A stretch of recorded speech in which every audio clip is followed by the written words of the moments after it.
So kuna hizi pesa za bure ambazo zinagawanywa nchini Kenya na Rais William Samuel Ruto, ambazo wenyewe wanaziita Nyota Fund, ambazo wamesema kwamba kila Mkenya ambaye ako na miaka 29 kuja chini atakuwa amebahatika kupata hizi pesa. Lakini sio hiyo peke yake, kuna vigezo ambavyo wamevitoa ili mradi waweze kukupa hizi pesa, ambao vigezo wenyewe ndio vimenifanya mimi KG Chipande hapa nije hapa ili tuvizungumzie na sote kwa pamoja tuseme, je, ni sahihi ama kuna uonevu fulani ambao unafanyika? Ni vigezo gani hivi? Kuna kigezo cha kwamba wewe mpaka upate hino pesa, na nikukumbushe tu kwamba hii ni pesa ambayo si deni wala sio mkopo ambao utahitajika ulipe kwa ulazima. Yes, utahitajika ulipe, lakini sio lazima ya kwamba ulipe. Usipolipa utafanyika ABCD, no way. Hii ni pesa ambayo itaingia kwenye mfuko wako, na once ukishaitumia venye unataka kutumia, ambao serikali wana suggest ya kwamba wewe utumie hino pesa kwa minajili ya biashara. Sa in case ufanye ile biashara na ile biashara ifail, you will not have any question to answer kwa government, kwa sababu si pesa ya kwamba umepewa uiregeshe immediately ama at a certain period, kitu kama hiyo. So vigezo ambavyo vimetolewa mpaka mtu upewe hino pesa ni kwamba uwe haujaenda shule. Nikimaanisha haujaenda shule, namaanisha kwamba uwe haujaenda university au uwe haujaenda chuo kikuu. Kama umeenda chuo kikuu ama kama umepitia chuo kikuu, basi tayari wewe you are disqualified to get this loan.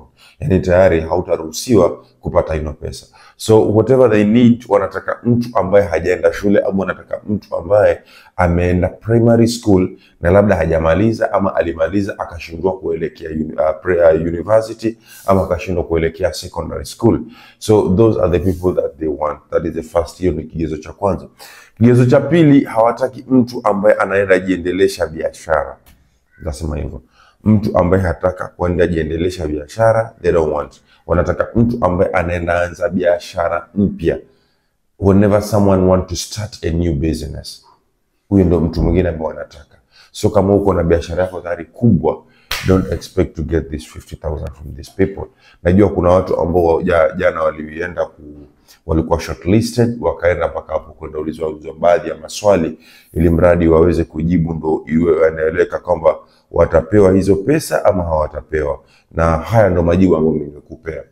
Ya kwanza ni ya shule. Kama umeenda university, just disqualify yourself first. Second, kama wewe umeingia kama umeenda kuulizwa maswali, umeingia kwa hizo ofisi na kuulizwa maswali na ukasema kwamba uko na biashara tayari, lakini unaona ile biashara ni ndogo, unataka pesa nyingine ndo uipanue ile biashara yako, then just disqualify yourself. It's good. Third, mimi nitasema kwamba jana hapo jana tarehe 24 nilibahatika kuvisit event mbili ambazo zilikuwa zinafanyika kwa Kilifi County, na these are the things that I observed. Baada ya kwamba kuna hiyo event ya Nyota, kulikuwa na event nyingine hapo karibu tu ambayo ilikuwa wale Kenya Defensive Force KDF walikuwa na recruit new members from Kilifi County ili waweze kuchukua na kuweka kwenye kikosi.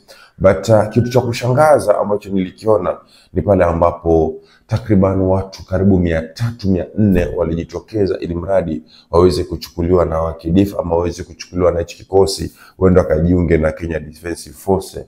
Lakini sasa kitu ambacho kilinishtua, kati ya hawa almost 400 wao walichukuliwa ni watu 7 peke yake. Only 7 people were selected out of almost 400 people who attended that thing. So kitu ambacho we were there like media asking, tulikuwa pale kama watu wa media tukatunauliza, ni kitu gani ambacho kiliwa disqualify hao wengine, ama ni kitu gani ambacho kilifanya mpaka wengine wasiweze kuchukuliwa ama wasiweze kuendelea na mswada mzima wa kwenda kujiunga na jeshi la nchi ya Kenya ili waweze kusaidia serikali. Kitu ambacho walitujibu pale, walituambia kwamba some of the people they don't meet the requirement that needed. Labda kuna watu walikuwa wanaangalia meno, na some people are looking at height, kuna watu walikuwa wanaangalia physical fit yake, walikuwa wanaangalia kama mwili wako umepata majeraha popote, walikuwa wanaangalia kama your speech, how do you speak, je una tata nyingi ama unaongea fluently.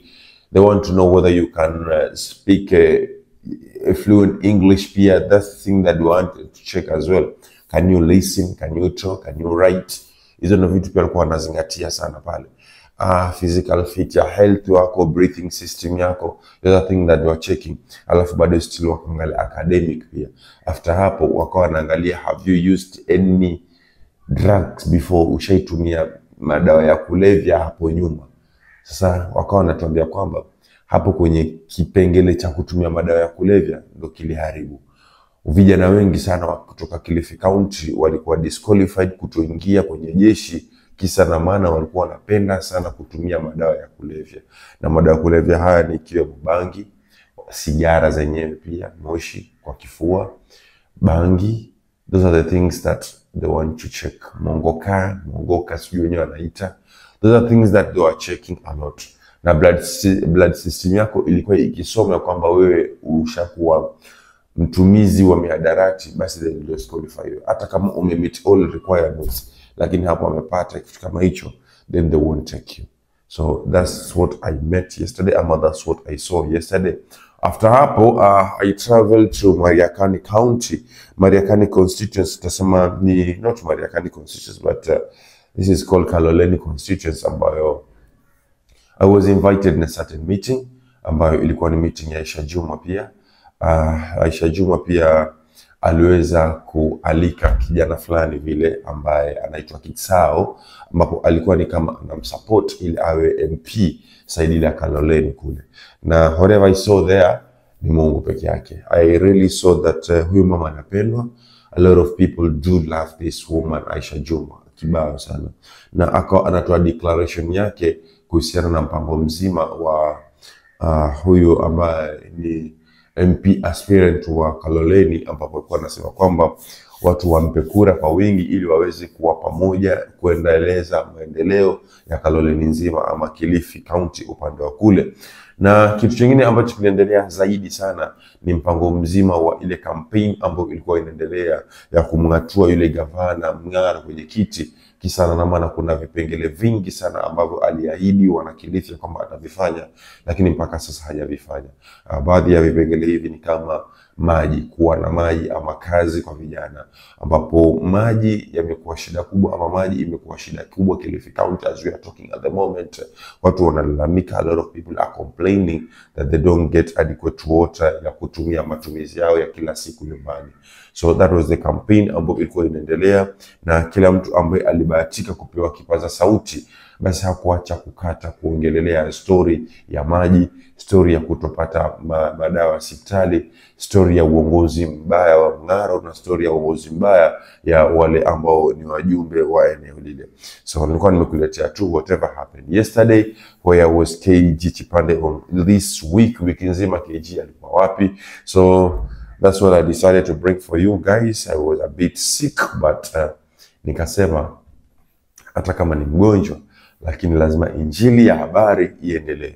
Na kwa sababu jana nilipata afueni na nikaalikwa kwenye hiyo mikutano mitatu ambayo nilikwambia, nikasema tuanze na hapo ili ujue kitu gani ambacho kiliendelea jana. Kwa miaka mingi, watu wengi wamekuwa wakiteswa na maradhi sugu na matatizo ya kishirikina, lakini sasa kuna suluhisho. Karibu kwa Dr. Ngoso, mtaalamu mashuhuri wa tiba za asili, kiboko ya magonjwa sugu, uchawi na matatizo ya kishirikina. Unasumbuliwa na kifafa, nguvu za kiume kushuka, presha, kiharusi, matatizo ya macho, tumbo au mifupa kuvunjika? Usihangaike tena. Dr. Ngoso ana tiba ya uhakika, salama na ya asili zilizobarikiwa na Mwenyezi Mungu. Lakini si hayo tu. Dr. Ngoso pia hutatua uchawi na chuma ulete, kukosa kazi au mvuto wa kibiashara, kumrudisha mpenzi au mume au mke aliyekuacha, kushinda kesi mahakamani, kufungua vifungo vyote vya kishirikina mwilini, tiba ya kuacha pombe, kusafisha nyota yako na kukulinda dhidi ya vijicho na uchawi. Huna haja ya kufika ofisini kwake. Huduma zake zinakufikia popote pale ulipo, kutoka Kenya hadi Uganda, Tanzania hadi duniani kote. Wasiliana naye kwa WhatsApp +254 718 756944.